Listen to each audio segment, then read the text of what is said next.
Magsugod na ugma ang ikaduhang status conference alang sa kasong crimes against humanity batok ang kanhi Pangulong Rodrigo Duterte sa International Criminal Court. Sumala sa Trial Chamber 3, lakip sa hisgutan ang deadline sa report sa expert panel sa pagsusi sa kondisyon ni FPRRD ug ang protocol sa paggunit sa mga confidential nga impormasyon.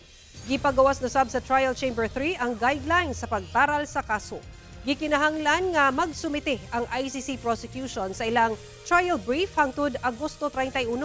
Sa September 28 sab ang deadline alang sa Common Legal Representatives of Victims o CLRV. Anaasab sa trial brief ang listahan sa mga ebidensya, principal facts, kaso ug mga testigo nga ipresenta. Ang defense team gihatagan hangtod Oktubre 30 sa pagsumite sa facts ug mga argumento sa prosekusyon nga ilang kwestiyonon. Sa pagsugod sa pagtaral sa Nobyembre 30, basahon ang kaso sa kanhi Pangulo. Sa opening statements ug presentation sa ebidensya, mauna ang prosecution team, sunod ang CLRV ug ang depensa.